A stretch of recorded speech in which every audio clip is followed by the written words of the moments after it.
Florida, near the coast. Brad Arnold is on it. There's no warning for this. However, there might be one soon. Okay.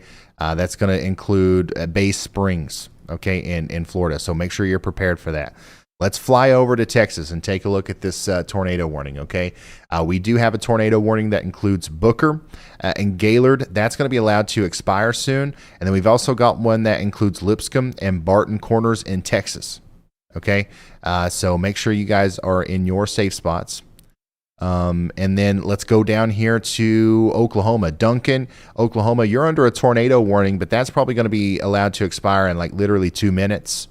And then really the newest tornado warning, the one that of greatest concern in my personal opinion, is the one down here near Waurika, Oklahoma, moving down towards Ryan, Oscar, and Grady, Oklahoma, right along the Red River there, north and east of Wichita Falls. This has the very real potential here to produce a tornado. Now, here's the crazy thing, guys. When we started this stream today, this was the area that we were most concerned about, okay? Right along the Red River and just to the south, because whenever these storms make it into that area this evening, when the sun starts to set, we're going to see a significant increase in the lower level jet stream, and these storms are going to be able to rotate even more than they are now if they can remain somewhat discreet. I don't see any signs of huge multicellular messes just yet, especially down to the south. So if we see new cells pop up down here, it could be bad news for this area. And then on top of that, we do have one more tornado warning to tell you about up here near Oak Harbor. We've got significant rotation up here near Port Clinton. So make sure you guys are taking shelter over here in Ohio as well. That's going to be in Ottawa and Sandusky counties, Ohio. I've got Andy and Riley wanting to talk. Andy, go ahead, and then Riley. Hi, Ryan. I am here. I did make it after all. Sorry about being gone for so long, but my first intro into this stream is that, and I think Riley's going to try to say the same thing, which is why we're fighting over the lights here, is that Waurika tornado there in Oklahoma is on the ground. Definitely a viable correlation coefficient drop, a tornado debris signature that is co-located with higher reflectivity. So we can confidently say that this is a tornado producing storm, despite being a radar indicated warning right now. So this is hopefully headed into rural areas. You can take a look at its track through Jefferson County here and away from Highway 81 and Sugden and Ryan. But eventually it will go closer to Grady, Oklahoma. So if that warning is upgraded, that's your reason why. Okay, thank you, Andy. Riley, go ahead. You got anything? No, it's a little better than a CC drop. What? Chaser confirms this tornado is on the ground. Hunter did see it. It looks like it might be back up on his feed, although a new tornado warning has been issued. And it is pretty far back from where he is, so it is a little hard to see. Okay, I was going to ask, is Hunter's location correct on GR right now? Yes, okay. It is correct, but he does have a visual on it. Okay, sounds good. First of all, thank you very much, meteorologist Andy Hill, for the update, and Riley for the update from our chasers. Guys, we've got another serious situation developing here just north of Ryan, Oklahoma, as it does seem like we have a tornado on the ground here near Waurika, okay?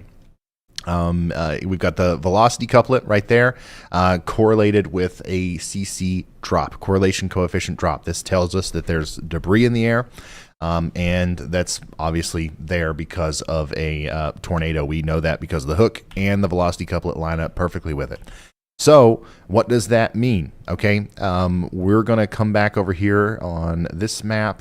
We can see it better and give you a little bit of a better idea as to what towns are in the path. And here's the thing, that these tornadoes today have been unique in that, whenever the updraft bases really form and they really start like going in these storms, they almost become stationary and then eventually occlude up into the forward flank, and then a new one comes down and the cycle happens again. I don't know if that's going to happen this time, but let's hope it does, because this is a pretty rural area out here to the south and east of Waurika. If it does continue on a southeastern trajectory like the parent supercell, though, Oscar and Grady and anybody along the Highway 32 corridor between Ryan and or in Oklahoma is in the direct path of a pretty significant tornado. Okay, so we got a tornado on the ground here near Waurika, Oklahoma, and Sugden. That's just to the east of Highway 81, and we're getting ready to see that move a little bit farther to the east. We've got a lot of reports coming in. Whenever through Perryton as well. We literally all of us together, we watched this tornado go through the town of Perryton just moments ago. We've got some really bad news coming in right now about some of the things that have happened there. Obviously, we've got a lot of damage, and then also we're starting to hear about some injuries and stuff as well. Warning has been so upgraded. we'll keep you updated on that, but we're also trying to push everything forward and keep you updated on what's happening next, including now the National Weather Service is letting us know that this is confirmed. New information. This tornado warning in has been Oklahoma, upgraded. and now we also have a confirmed warning for the Ohio storm as well. So let's go check back in on Ohio because, I mean, goodness gracious. Port Clinton, we've been talking about you for a while. Hopefully everybody over here is in their safe spot.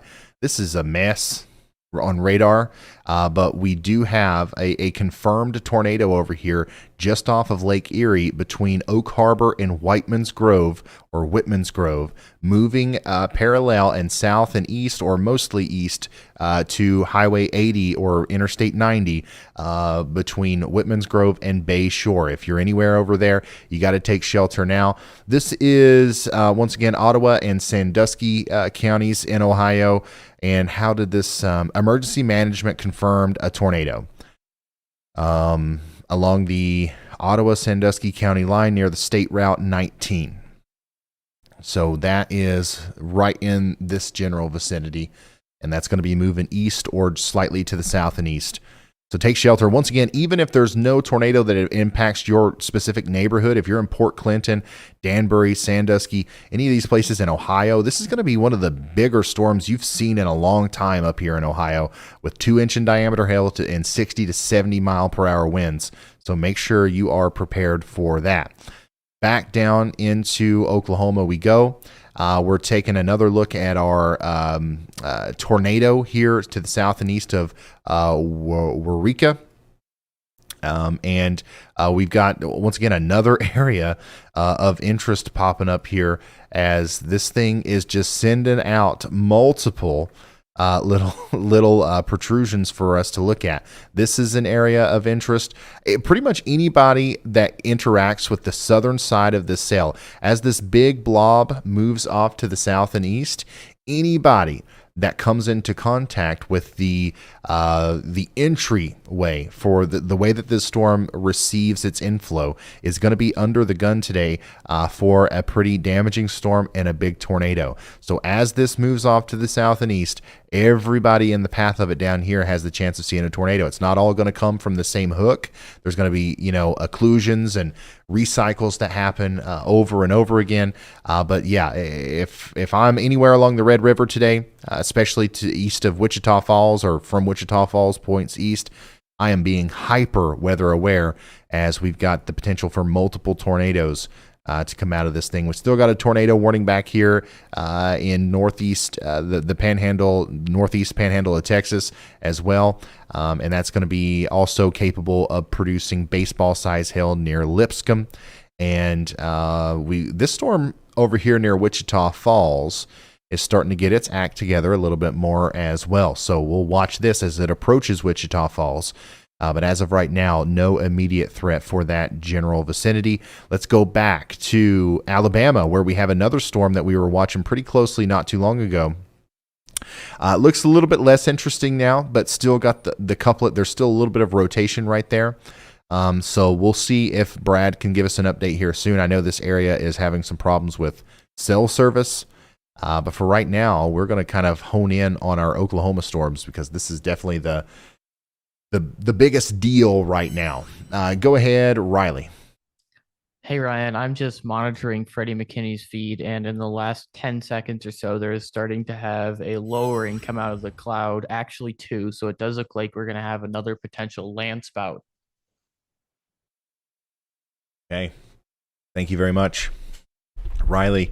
As Freddie McKinney's been on top of it today in Texas, just really showing us the nature of the atmosphere today.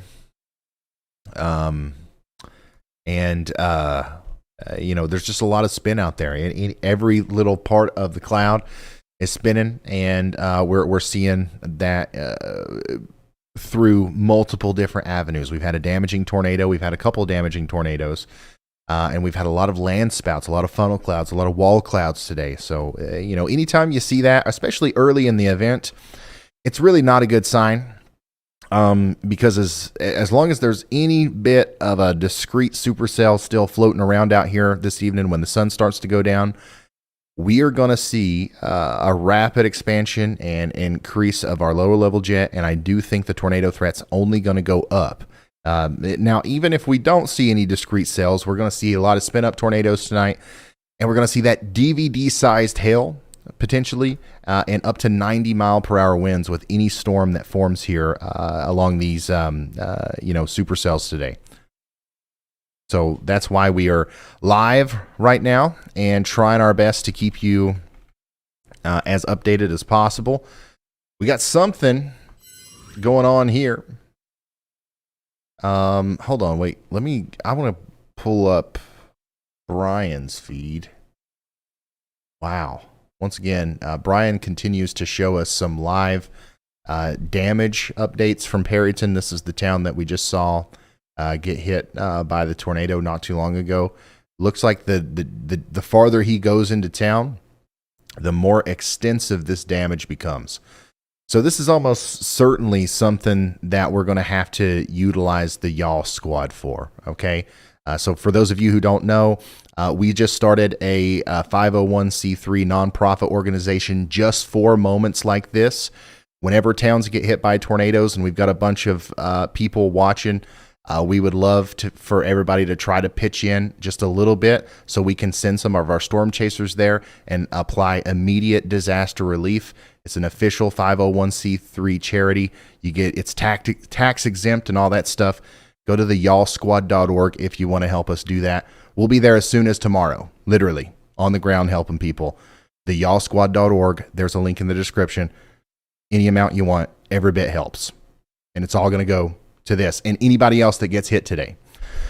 Okay, so back to the radar because we've got another situation unfolding here near Loco, Oklahoma.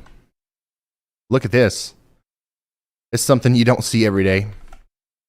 Supercell intensifying inside of the top of the forward flank of another supercell. And, we do have an increasing area of rotation happening right here near Loco, Oklahoma. So we could be seeing another very large tornado forming here near Loco. And Hunter's pretty close to that. So let's see if we can't get an update from Hunter. Hunter, man, the storm just to your west looks pretty gnarly. What do you see in there?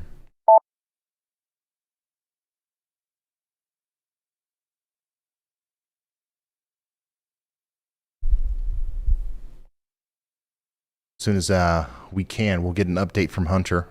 But that looks like it's going to be a pretty serious situation. Now, we can see some of the structure of the storm through Hunter. Yeah, I just looked at radar again and it looks pretty dang impressive. I'm just sat near Loco.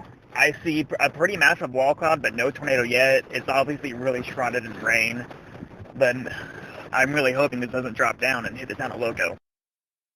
Yeah, so, even if there was a big tornado right now, we wouldn't know, even looking directly at it right here, because if you look at the radar, this is completely rain-wrapped. So this is the parent supercell. This is the area where the tornado would be right in there. You can see you can see the embedded nature of the supercell, just like that. That's where your tornado would be. Okay. But Hunter, even from Hunter's close vantage point, he can't see through the rain enough to actually see what's going on the ground there. So our best bet is going to be to pay attention to the correlation coefficient here and see if we get something going on with debris. Okay, it could be just very broad rotation. Let's hope that continues to be the case. But yeah, I mean, things are absolutely popping off right now, despite the fact that we're not even into the peak parameter space moment for this event. Okay. So once again, thank you to everybody that's tuned in right now. If you haven't already, please consider sharing this. I think we're doing a pretty good job of relaying the warnings. If you agree, the only way we can do any better is with your help. Twitter, Instagram, Facebook, TikTok, share us. Okay, you got my permission. You know, take a little short video of what we're doing, put it on TikTok, let people know where to come for nonstop, wall to wall, non-interrupted, no commercials ever, weather coverage during this severe weather event. Our goal is to do this in a way that is easier to consume than TV, so that everybody feels comfortable joining in. And there's